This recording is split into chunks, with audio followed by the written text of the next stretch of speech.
There's a newsletter that I subscribe to called Thinker. It's a free newsletter, and it's spelled Thinkr.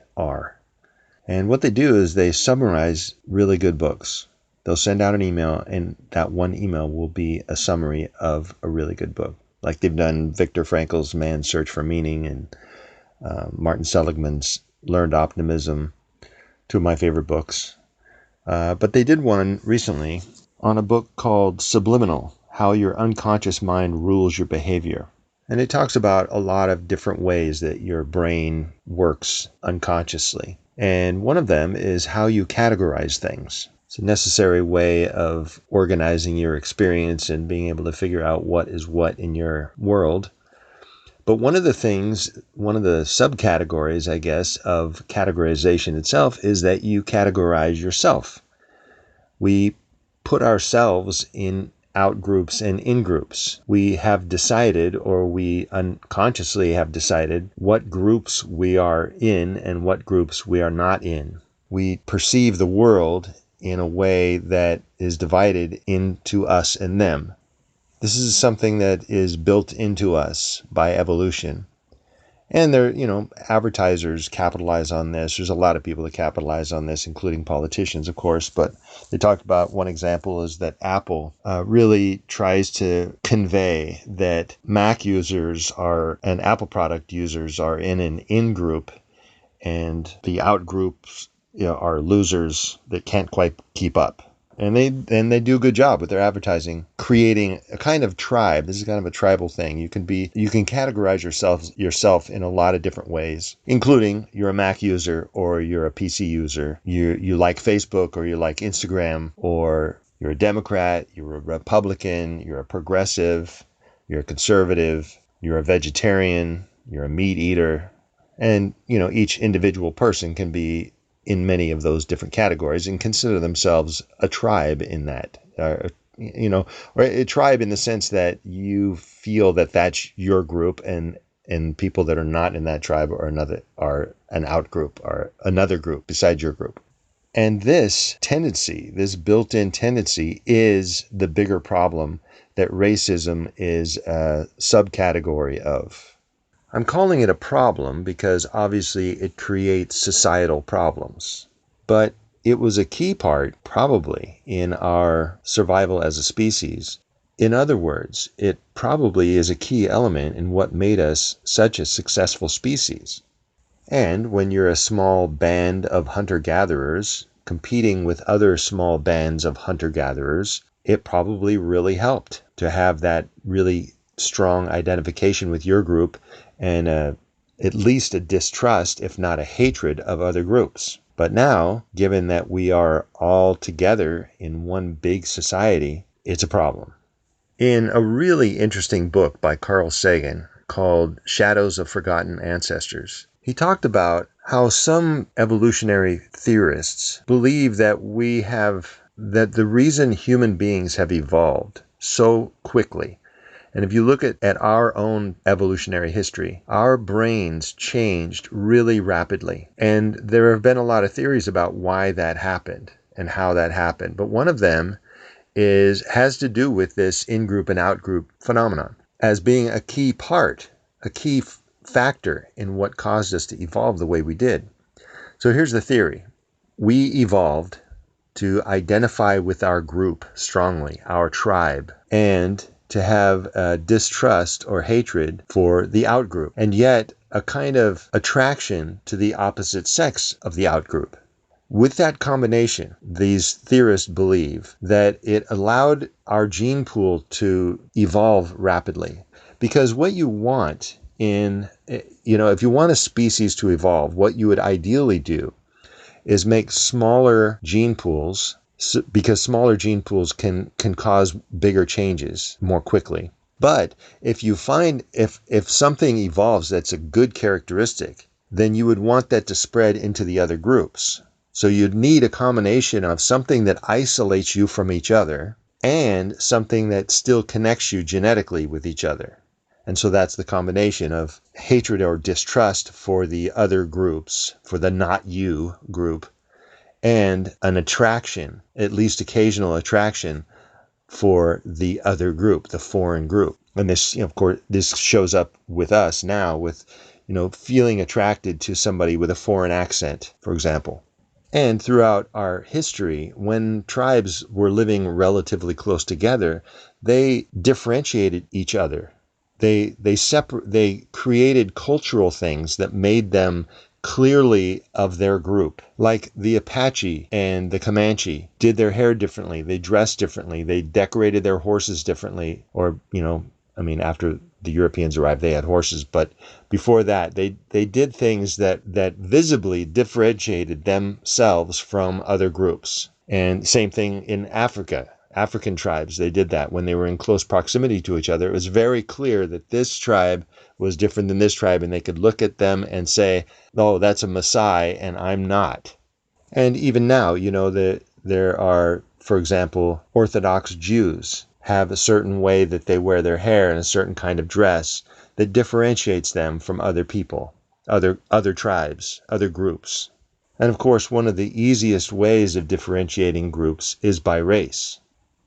On a podcast I did before this one on the book The Righteous Mind, I was talking about how it really helps in conversations of, when there's some division in your conversation, a liberal talking to a conservative, and there's tension or contention. It really helps to go up a level. That is, to start talking about the content of the righteous mind. It takes you out of being in your position in your tribe and allows you to make meta comments on the division between the two tribes.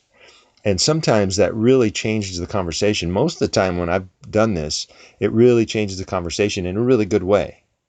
And I think this might be another category of that kind of move up a level. So you're talking about racism, talking about different races and prejudice against races. It also, I think, might be worth talking about, or might be worth doing in a conversation, is to move up a level and talk about this phenomenon of the natural, evolutionarily built-in drive to separate your own tribe from another tribe, your own group, your in-group from the out-groups. Part of what that would do is it makes it a bigger issue, and it makes the racism itself a subcategory, a smaller issue in a much bigger issue that's more complex and has less blame in it and less anger in it. And I think that would help in these conversations. And I have a good study that you could use, or a series of studies you can use in these conversations. This is from an article by Ezra Klein and Alvin Chang called "Political Identity is Fair Game for Hatred: How Republicans and Democrats Discriminate." The article talks about a study done in 1960 where Americans were asked whether they would be pleased, displeased, or unmoved if their son or daughter married a member of the other political party. Back then, people really didn't care that much. Only about 5% of Republicans and only 4% of Democrats said they'd be bothered if their son or daughter got married to somebody from the other party. But another polling firm in 2008 decided to ask the same question, and they got really different results. This time it was 27% of Republicans and 20% of Democrats said they would really be bothered and upset if their son or daughter got married to somebody from the other party. That's a big jump. Then they did it again in 2010, and it jumped even more. This time it was 49% of Republicans and 33% of Democrats that really would be bothered by an inter-party marriage. That's a fast change. One of the points they're making in this article, talking about these studies, is that political party affiliation is really the last acceptable form of bigotry. Now, it's not acceptable to be prejudiced against a trans person or somebody of another race or anything like that, but it's perfectly okay to be prejudiced against somebody from the other party. A couple of researchers decided to look into this, and they did a thing where they had people act as if they were trying to decide on a scholarship, who was going to get a scholarship between these two people. And they gave them different things, like they gave them their grade point average, They could be either the president of the Young Democrats or the Young Republicans Club, and they could have either a stereotypically African American name or a stereotypically European American name. And who would they decide should get the scholarship? That was the question of this study. And they found that people were much more likely to discriminate against the other party, political party, than they were to discriminate against race. The same two researchers wanted to test this in a different way, and so they did this. It's called an implicit association test, and it tests your bias in a way that it's really hard to restrain yourself. It's really, you could easily change the way you answered those questions about the scholarship, thinking maybe the researchers are looking for a particular thing, and so you're changing your answers or whatever. But the implicit association test is designed to get around any conscious intervention that you can make and really demonstrate your real prejudice. And in this implicit association test, they found the same thing as they did with the other one, that people were much more likely to discriminate against the other party, political party, than they were to discriminate against a different race. And this implicit association test has really good track record for being accurate. So this is, unless you're actually doing a weird test like this, it's really would be difficult to know that somebody was discriminating against a political party. It's a lot easier to know whether somebody is discriminating against a race. And this is another example of how racism is a subset, is a subcategory of a much bigger problem. And the essential problem is that we naturally, unconsciously, instinctively discriminate against people who are not in our group, especially a group that we've strongly identified with. And we're all in the same boat with this. We are all flawed in that same way. We have the same evolutionary underpinnings in our psychological makeup.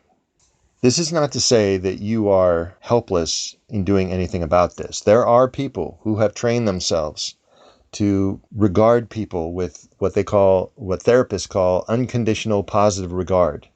And it takes years of training. Buddhists can do it. Priests can do it.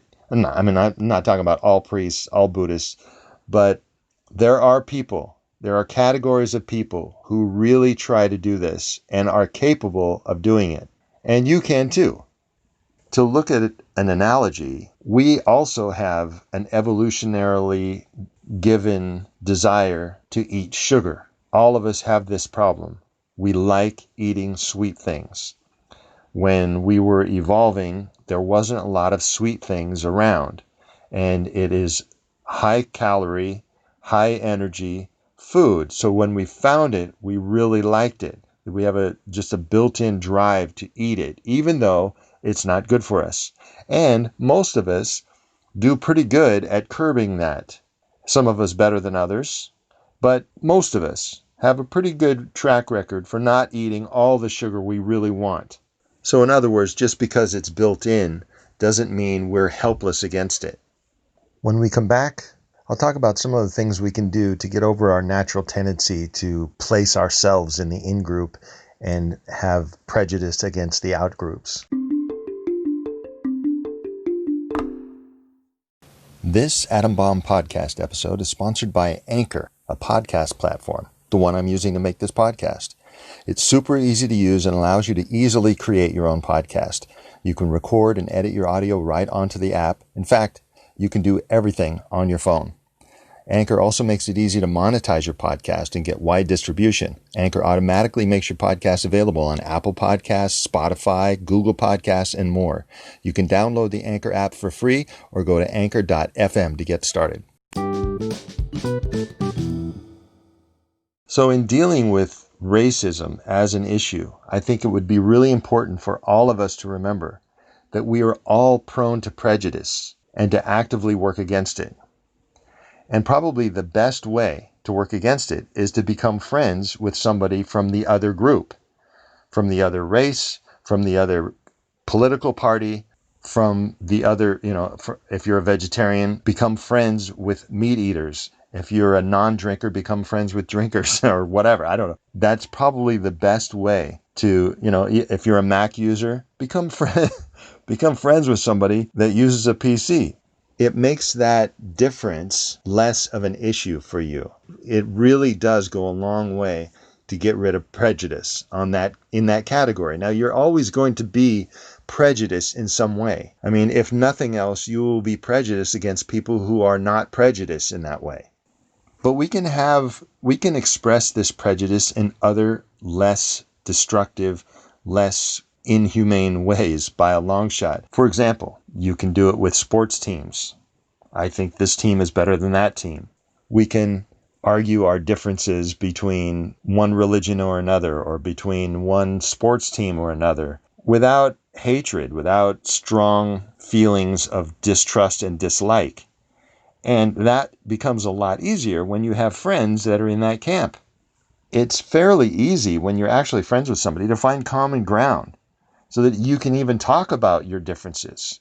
If you're a liberal talking to a conservative, you can talk about your differences and why you believe the way you believe without even getting upset. If you've listened to any of the conversations I've had with my son about conspiracy theories, it can be done. We talk to each other and we disagree on things, but we can just talk about it. I don't hate him for believing in conspiracy theories, and he doesn't hate me for not. It is possible, and it can be possible on all of these prejudices we have with each other. And I would say, when I say make friends with them, I mean in person. I don't know if controversial subjects really can be talked about very well over like email, text, or social media. I think those kinds of things, like the more important or the more controversial something is, the more important it is that it's being done in person and with all the nonverbals that go along with it. It's just some things you can't argue in something as brief as a comments on a Facebook page. It just doesn't work, which will be the subject of a future podcast. But for now, that's what I have to say about racism and this prejudice we have against those who are not in our in-group. But wait, before I go, there is another way to deal with it, and that is to expand your in-group to include the other. If an alien group from another planet attacked Earth, for example, that would happen automatically. But you can do it, and I know people that do that. They think of the whole human race as their family, for example, and so they just don't have racial prejudice. They may have prejudice in other ways, and they probably do, but any place you find that you have a kind of prejudice, you can expand your identity group to include whatever that is that you're prejudiced against. I remember experiencing that right after 9/11 in the United States, when the differences between Democrats and Republicans really seemed to disappear for a little while. And that was the thing.